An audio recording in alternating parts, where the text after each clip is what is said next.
All right, let's go to Tennessee, Miami, Monday night. One of the two, Miami favored by 13.5, the total 47 and a half. That's 8:15 Eastern. Luck rankings. Miami's 13th, so middle of the pack. Tennessee's been pretty unlucky. They're 24th, and the total is the third lowest. It's minus 4.8. So the third lowest on the slate. So, any thoughts on the luck rankings? Or are you just expecting another Miami blowout regardless? Yeah, another Miami blowout regardless. Yeah, maybe the under here would make sense. Again, I would avoid any first half under. I think that's when Miami's playing fast. They have their scripted explosive plays. But both teams actually do play at very slow paces. So maybe like second half under is something I would consider here. But definitely, Tennessee's going to have to be more pass heavy here. So I think this is going to be a fun, showdown slate for sure. Who you reckon cap spot? I'm going with the Titan here. I'm going. Obviously, there's a ton of options on Miami's side, but I'm gonna have to go with DeAndre Hopkins. I think it could be a potential blow up spot for Hopkins, and like I said, it should be a pass heavy game script for Tennessee. We actually saw his route participation top 90% for the first time since their week 7 bye. I was mentioning it was a concern last week, and sure enough, he goes off for 92% route participation rate. But Will Levis targets him often, 27% since he's taken over, and downfield a ton. Hopkins has an ADOT of 17, so he's getting a lot of really good, downfield targets here. So again, while there's a lot of options for the Capitals on Miami side, Hopkins is the clear option for Tennessee, which kind of makes him more likely to hit. You were kind of mentioning that with Zeke, where there's just less range of outcomes when it comes to Tennessee. And I don't think Derrick Henry, I don't think they're going to lean on him a ton here because of the potential game script, and he was dealing with a potential concussion last week. So I just think this is a great spot for DeAndre Hopkins. I mean, they'll probably try to lead on Derrick Henry at least initially, like a couple drives until Miami if Miami gets up 21-0, then it's impossible. Which is very, very possible. Kind of the projection with the spread at 13.5, but yeah. Any concern about Jalen Ramsey shadowing? I know Miami's starting to play a lot of man coverage. I don't know if I've seen him shadow per se. I could be wrong, but I do know they've been playing a lot of man coverage. Yeah, obviously that would be a bit of a concern. They just lost Jalen Phillips for the season, so Will Levis might have a little more time to throw, a little bit cleaner pocket. So there's a few things going on there. Obviously, I wouldn't want Ramsey shadowing Hopkins, but Hopkins is still an elite receiver at this point in his career. I think he'll still get volume. So that's something that might be baked into his rostership being a little bit lower, but as of now, I'm still projecting him to have a pretty big game here. Yeah, the Titans haven't really been in many games like this where, they've been in a lot of lower scoring games, even though they've been on the losing end. But they haven't been on one where, the opponent might put up 40 on them. I mean, last week it was a pretty close, high scoring game, and, guys produced. So hopefully we can get more of that the same this week. Got to go Tyreek. I mean, I think this Miami's doing such a good job of blowing out, these bad teams that you can play Tyreek in the captain spot and you can still kind of get the optimal lineup most of the time because Tyreek is going to be that optimal captain most of the time. I mean, he's had 25 or more DraftKings points in 9 of 12 games. That's 75%. 20 or more FanDuel points, 9 of 12 games, 75%. Tennessee, 30th in pass defense, DVOA. 30th versus number 1 wide receivers. Christian Fulton struggling on the outside. He is ranked the 11th worst of 118 qualified corners at Pro Football Focus in terms of their coverage grades. And Sean Murphy-Bunting is 74th of 118. So both of the Titans' perimeter corners have really been struggling, which is why they rank bottom 3 against the pass and against number 1 receivers. But, I mean, Tyreek can shred good defenses, so you just have to hope Achane doesn't beat him to the punch and take the first handoff of the game 80 yards and then the second handoff of the game 80 yards and limit Tyreek's upside. But 75% chance. I mean, it's probably close to that too. That'll be you know, it's probably around what would you put it, like probably 50-50 or better, right? That Tyreek is the optimal play Oh, here, right? yeah, At for least. sure. Yeah. Yeah, the So only question is just what's his his rostership specifically in the captain slot, and you kind of have to weigh that out. But yeah, absolutely, way up there. And you beat me to the outline. Obviously, I want to go with him, but always when I know it's Tyreek a is on the slate, I mean, I got you. yeah, that's true. But Yeah, and it's a pass funnel matchup where Jeffrey Simmons is out, so Tua is going to have even more time to hit Tyreek deep. Yeah, this is an obvious play. who you like for value? So I'm going to go with Tajay Spears, just because of the pass heavy trailing game script. That's an ideal spot for Spears. All 5 games where Spears has 4 more receptions have come in losses. So as 14-point dogs here might be another one of those games. And yeah, last week, Henry looks like thankfully he avoided like having a concussion, or I don't know how you phrase it, but he's not in the concussion protocol. So he seems fine, but cleared the protocol, yeah. Yeah, but maybe they limit him here. It's this is a game script for Spears anyway, but want to start giving Spears some looks. Look at next season and beyond. So love Tajay Spears here. Also love our boy Chiga Kwanku here, who's as soon as I kind of left him for dead a few weeks ago, he's starting to trend up. His target rate's going up. So if it's a pass heavy game script, Chig, he's more than capable of having a big game if it goes that direction. I think he's in play here as well, too. Yeah, I like that call on Chig because, as a rookie quarterback in Will Levis, and I mean, he's been targeting, he really has no fear in targeting Hopkins, so it might not matter. But, I mean, you would think he's probably going to be instructed, like, maybe you should try to avoid Ramsey and Xavier Howard on the outside and target, guys in the middle of the field a little bit more. And, that's where Chig kind of does his work. So yeah, I like that. He's kind of under the radar. He hasn't been running quite as many routes, but as you mentioned, his target rate has been pretty good, right under 20%. And he had a season high 62 receiving yards last week. So I think he could build on that in what could be a trailing game script here. I like Mostert. I think Mostert's interesting because we know Achane put up the massive game. Achane had more carries. Achane had more routes run. But it was interesting because in the first half, Mostert outsnapped Achane 19-12. And so Achane really didn't do much. So there's a couple of ways this could go. One, if like you could see variance where, because you want to try to take advantage of variance of things that kind of the unexpected when you're rostering these guys for tournaments. If this game is closer than expected, Mostert may see more snaps and touches than expected, and he may even outtouch Achane, which means he could outscore him. He'll be the cheaper one because he's been very productive, but not quite that productive as Achane, who's busting off a big play. It seems like every other touch. So I kind of like him. And also, Tennessee does have that really good run defense ranking. But as you mentioned, Jeffrey Simmons, who is one of the best interior linemen in the game, point blank period, out with a knee injury, probably going to miss a couple of weeks here. So Mostert, if Tyreek Hill doesn't bust off, like a long touchdown and Miami has to work it down the field, there's a good chance Mostert is in the game for a couple of goal line looks. And same thing with Achane. If those two guys who I think are going to be the most popular don't bust off the big play, then Mostert becomes in play. So I like the leverage with Mostert here, who's going to, again, be cheaper than the other two, guys that you expect to do the heavy lifting for Miami, and then, cheaper than Waddle too, I believe. So like Mostert in this spot. Who you like for dart throws? I'm going to go with Braxton Berrios here. And, obviously the Dolphins passing offense flows through Tyreek Hill and Jalen Waddle to an extreme, I might add. But you wouldn't know it, but because he has 0 catches over the last 2 games. But Berrios has run a route on 71% of Tua's dropbacks. So at some point he might get a couple targets, which means he might get a couple of receptions.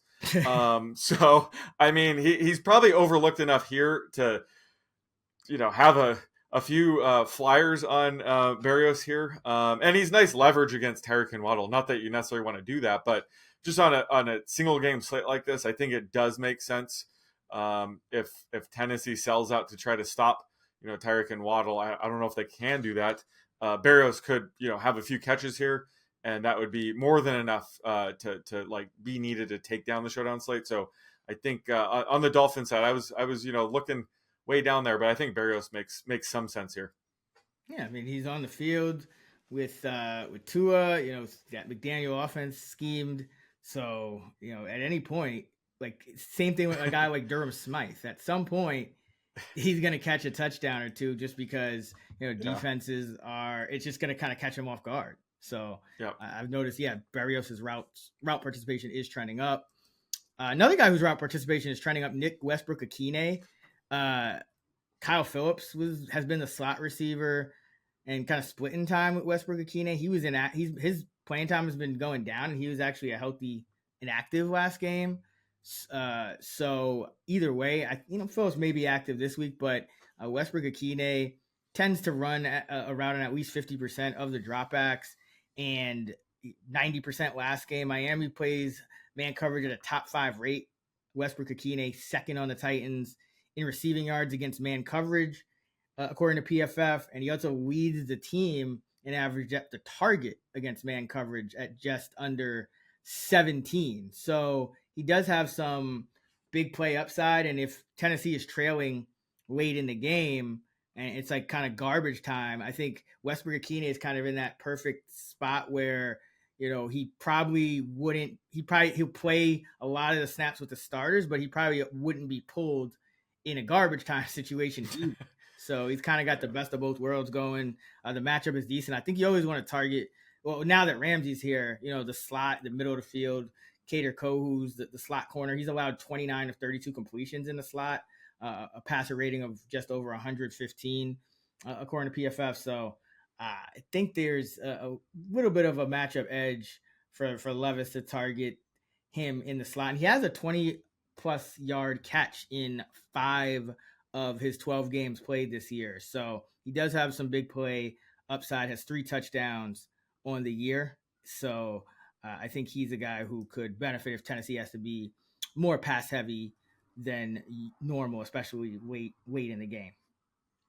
Yeah, that was like best case scenario for him because Kyle Phillips was inactive to make room for Treylon Burks, who they barely played. So Westbrook-Akine got to play a ton. I think if anything, Treylon Burks routes will probably go up this week, but those will probably come at the expense of Chris Moore, right? I feel like, they're more correlated. I mean, either one of those guys is probably worth a dart throw as well. I mean, either one can catch a deep ball or two here, but I noticed that too. Westbrook-Akine has been trending up, and his routes will probably remain the same, whereas I think Chris Moore could see the biggest drop if, Treylon Burks does play more this week.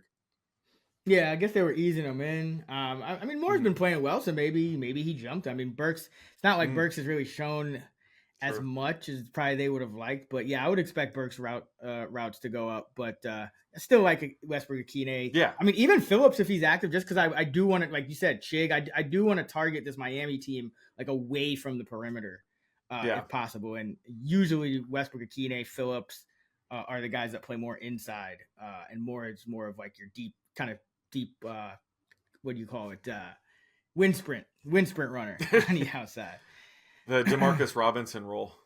He's playing well too, although I take that back. No, he tore it up this week.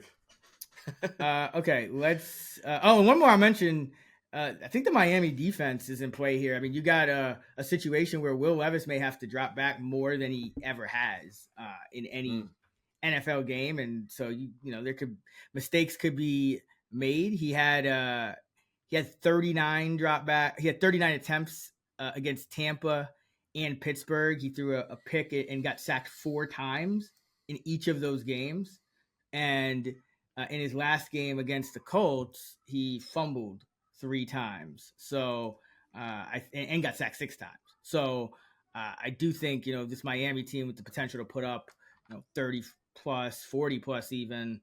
That you could see a ton of mistakes from the rookie quarterback. So wouldn't sleep on the Miami D. either and stacking them stackable with one or even both of the running backs as well.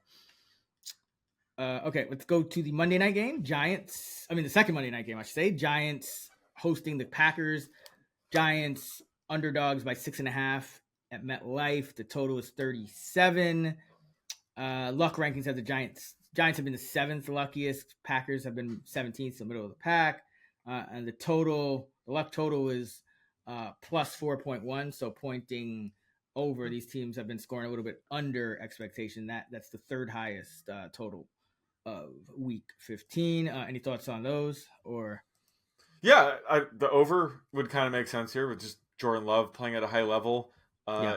Tommy DeVito has looked a lot better the more time he's gotten, and they're coming off a bye, so maybe this will be the best version of Tommy DeVito we've seen. So I could get behind it. I'm not saying I'm locking it in right now, but I can understand why there'd be some appeal on the over. No chance of rain, it looks like, and wins in the double digits, but low double digits, which is, some of the games we were talking upwards of 20-mile-per-hour winds. So fairly decent conditions, I think, in this spot for the Giants and the Packers. Who do you like in the captain spot? I'm going to go with Romeo Doubs here because, Christian Watson could miss this game. And Jaden Reed, who I love, he's obviously an option for the captain spot as well, but he tends to be limited in positive game scripts because he's typically only in when the Packers run 11 personnel, and just with, a positive game script, they typically use less 11 personnel. So this could be a big Doubs game. He's been playing well of late. So has Jordan Love, obviously, but in what could be a run heavy game, he's the type of pass catcher for the Packers that probably doesn't need a ton of volume to have a captain worthy game. He tends to get some downfield targets, has a touchdown on 16% of his receptions. So usually, in the red zone, Love is looking Dobbs' way, and he's been really good lately. So I think it makes sense. He might be a little bit under the radar too in the captain slot. So I love going with Dobbs here. Yeah, Dobbs he's been a touchdown maker this year for Jordan Love. So, really kind of was like a guy we both were high on entering his rookie year, and he's come along nicely, I would say, in year two. He's been running about just over 80% route participation rate, usually counting him for 3-4 catches at least every game. And as you mentioned, ton of touchdowns. So I like it. I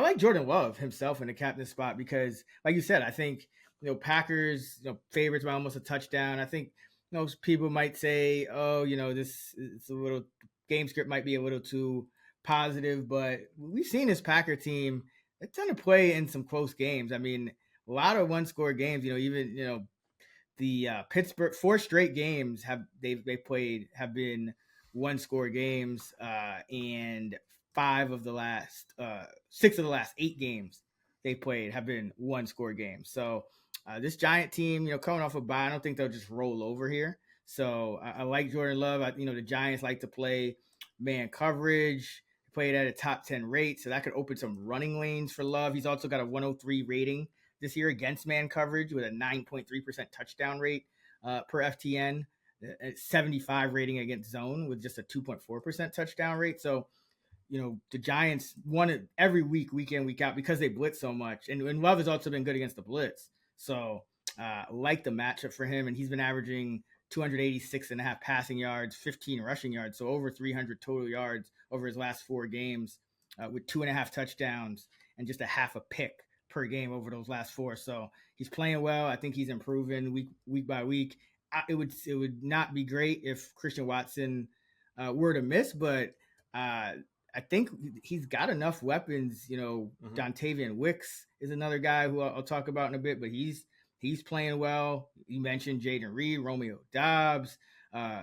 Kraft has a touchdown filling in for Musgrave. Dylan's catching the ball well out of the backfield.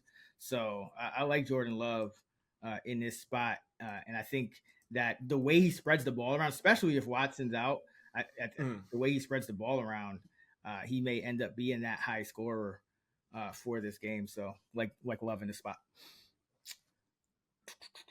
Who you like for value? I like Wandale Robinson here. He's seen a 84% route participation past 2 games. So he can rack up receptions in a hurry. So we could see 5+ catches here and a potential negative game script. And have to imagine that Tommy DeVito, like I mentioned, might be even more comfortable as an NFL quarterback after the bye week. Just going to be more up to speed in the offense, more chemistry with his pass catchers. And, Robinson's a nice high percentage option for him in the passing game. So can see, leaning on him here and, for a showdown slate, if he has 5-6 receptions here, I love that in sort of this mid-range. Yeah, his routes have really been rising over the last few weeks, 70, 80%, where he earlier in the year, he was like a 50, 60% player. So I think that they've kind of settled on, Slayton, Jalen Hyatt, and Wandale Robinson as their top 3. And those guys are starting to play more and more. Well, Slayton was always playing a lot, but Hyatt and Robinson are playing more. So Hyatt is actually the guy I like. Green Bay, we know they're a zone-heavy team under defensive coordinator Joe Barry. They play zone at the 4th highest rate, and Hyatt's coming off his first 100-yard game, 5 catches for 109 on 6 targets, 70% route participation. He's averaging 1.9 yards per route against zone, just 0.3 yards per route against man. He leads the Giants in receiving yards against zone already, even though he hasn't even had that many targets. He's got over 300 receiving yards against zone coverage this year.